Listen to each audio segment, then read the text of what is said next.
Bismillahirrahmanirrahim. Assalamualaikum warahmatullahi wabarakatuh.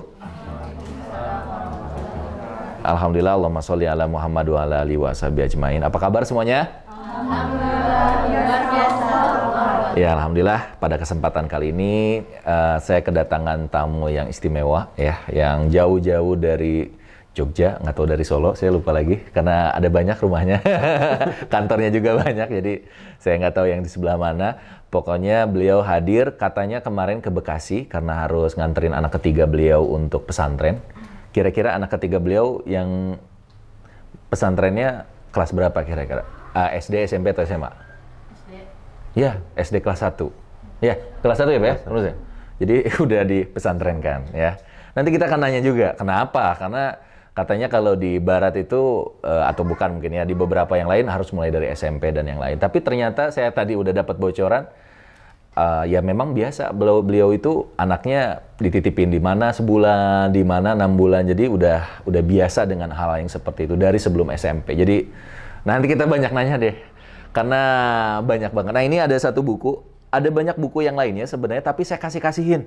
Ada orang bagus ini, aduh ini, udah nih rekomendasi gitu, saya kasihin. Nah ini cuman ada 2 buku lagi yang kayak gini, ini Abikum yang beda. Ada kalau saya lihat di sini, ada 4 atau 3 mas? 5? 3 ya? Ada 3 buku yang itu ditulis oleh anak beliau langsung, karena beliau pakai homeschooling, namanya Homeschooling Abiku, memang beda Abiku ya. Homeschooling Abiku itu baru lulus SD, dia sudah buat 3 buku, namanya Badi'uzzaman Umar Humam. Iya. Beliau sekarang sudah mau masuk ke SMP kelas 2 atau pesantren SMP kelas 2. Sebentar lagi insya Allah Syawal ini mau berangkat ke Al-Azhar. Jadi nanti sampai ke kuliah. Full dari SMP ke SMA sampai kuliah katanya mau di sana. Dan itu peta jalannya Umar. Saya juga nggak ngerti, ini banyak banget yang harus ditanyakan ya. Jadi langsung aja karena saya cuman moderator aja. Dan teman-teman nanti boleh untuk banyak bertanya ya. Karena saya cuman moderator aja, nanti Bapak yang akan lebih banyak memberikan mungkin inspirasi buat kita. Kita nggak akan lama, paling cuma setengah jaman. Jadi manfaatkan sampai 45 menit, manfaatkan waktu dengan baik. Ceritakan kepada Pak Adi Satya Laksana. Nama kita agak sama Pak. Saya Setia, ini Satya. Jadi ya dicocok-cocokin lah. Pak Adi, mulai dari pertanyaan ini. Pak Adi boleh ngomong nggak usia berapa, anak ada berapa, aktivitasnya apa? Itu dulu mulai Pak. Usia 40. Usia 4. Pas? Pas. 40 pas. Barat kata orang, itu harusnya usia matang secara pikiran, secara jiwa, sama fisik ya. Kalau anak 3, laki-laki semua. Laki-laki semua. Laki-laki semua. Sama kita. Dan yang pertama dan kedua bedanya cuman 9 bulan. 9 bulan atau 10 bulan gitu. Sama kita. Ada kecocokan makanya. Oke. Baru yang ketiga agak jauh. Agak jauh. Agak jauh. Agak. Jadi agak jauh dengan yang ketiga. Pak Adi aktivitasnya, karena sebelum kita ngomongin anaknya kan, anak itu nggak jauh dari siapa bapak ibunya. Bisa hebat kayak gitu, pasti tanya dulu ini anak siapa nih. Nah, ceritanya Pak Adi ini lahir di mana, aktif sampai sekarang Pak Adi, tapi singkat aja mungkin ya. Boleh Pak Adi. Kalau asli saya di Kudus, dari Kudus. Terus apa lagi? Istri dari Kebumen. Istri dari Ya, Kebumen. Kita ketemu di kuliah waktu kuliah. SD, SMP, SMA Pak Adi Di Kudus. semuanya di Kudus. Kuliah di UNS. jurusan apa Pak Adi? Jurusan fisik.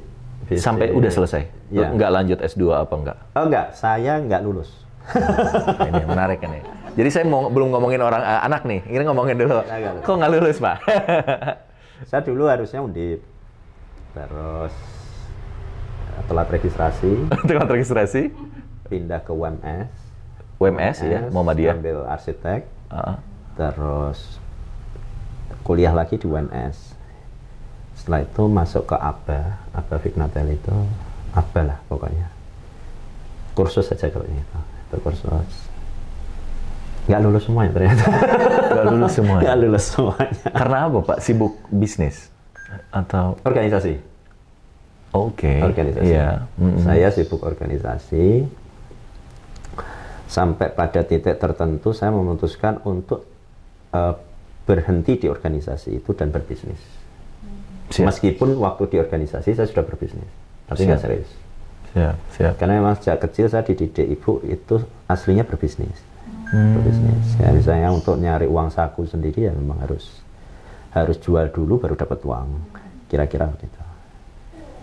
Dulu disuruh jagain, awalnya dulu jualan kayu bakar. Dulu kan nggak ada minyak.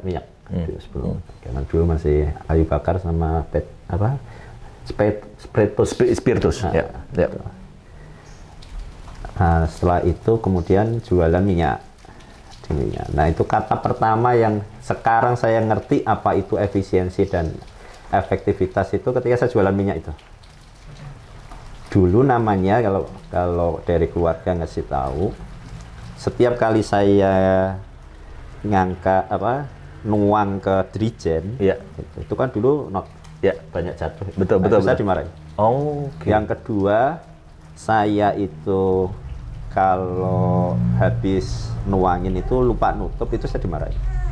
Terus yang ketiga, biasanya saya naruh dreamnya itu kena sinar. Ya. Nah, itu saya dimarahin. Apa mana ini semua? Karena itu adalah penguapan terbesar. Iya, iya. Yang satu jatuh berarti kan rugi kan? Rugi, iya. Terus kalau kena sinar, ini minyak kena sinar kan Menguap. cepat. Ya. Sehingga harus benar-benar ditutup. SD itu, Pak. SD. Sama kayak aku jualan minyak tanah ya. Iya, minyak tanah. Nah, itu dulu saya dimarahin. Nah, sekarang baru ngerti kalau itu efisien Dan efektif. Jangan sampai. Kalau nyari uang itu kan ada 5 itu caranya. Yang pertama, bagaimana cara memindai di mana uang itu berada.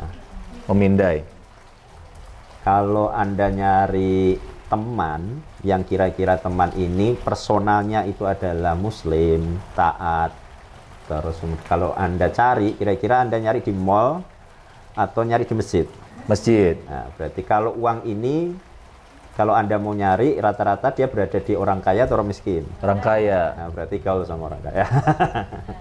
Di mana orang kaya berkumpul, bagaimana cara pakaian mereka, bagaimana kosakata mereka, ikuti saja, pasti kecipratan. Ya kan? Tapi kalau kita kumpulnya sama yang nggak ada uang, kecipratannya ya nanti kecipratan kesedihannya, kecipratan kesabaran, dan gitu. Sama-sama kecipratannya. Tapi ini sekali lagi kalau Anda ingin nyari uang itu berarti. Karena uang itu makhluk kan ya, kayak pisau ya, tergantung siapa yang memakainya. Kalau dipakai orang baik jadi baik, kalau dipakai buruk jadi buruk, jadi netral ya. Sayangnya sifat uang itu adalah dia makhluk yang tidak setia. Kalau beliau setia betul. Kalau yang Dia ini nggak ya setia ya? Dia nggak setia ya, Pak ya? Oh, oke. karena dia alat tukar. Dia alat tukar. Hari ini ada 100.000 di dompet Anda. Pindah nggak tuannya? Pindah. Iya, nggak setia, benar. Pindah nggak? Pindah. Nah, banyak ngumpul di mana uang ini?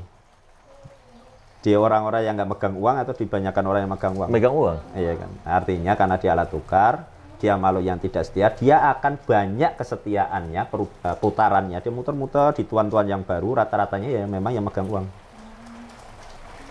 Jadi ingat pertama kali kalau ingin hanya sekedar mencari kekayaan, ini sudah gaul saja sama yang kaya. Doni Salmanan, Indra Kents. Tapi itu mah nggak benar. Itu yang nggak benar. Itu nanti kena jebakan orang kaya baru. Ya. Jadi crazy rich-nya enggak, crazy-nya ya. Bercanda. Lanjut, Pak. Nah, baru setelah itu bagaimana cara menangkapnya. Menangkap. Yang kedua, yang pertama memindai, yang kedua menangkap. Setelah itu bagaimana cara menternaknya. Ternaknya. Diternak. Ya kan? Setelah itu bagaimana cara untuk menjaga dari yang namanya tikus-tikus atau penyakit hama. Nah, pencuri itu banyak.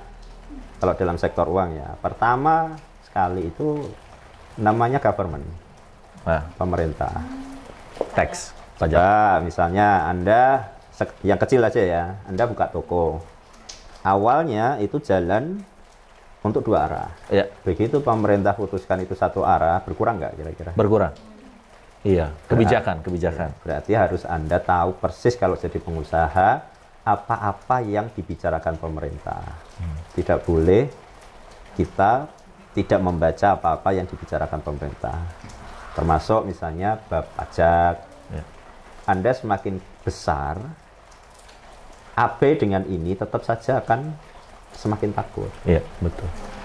Nah, bagaimana caranya kita mengetahui itu secara ilmu pengetahuan. Nah, terus yang berikutnya itu misalnya polisi. Kalau Anda bikin usaha nggak ada izin, kira-kira sih polisi datang nggak? Datang. Jangan ngundang hama pokoknya ke tempat Anda. Maka semua regulasi harus Ditaati, diselesaikan. Terus banyak lagi, misalnya keluarga, itu biasanya istri. Anda keluar Itu hama, Pak.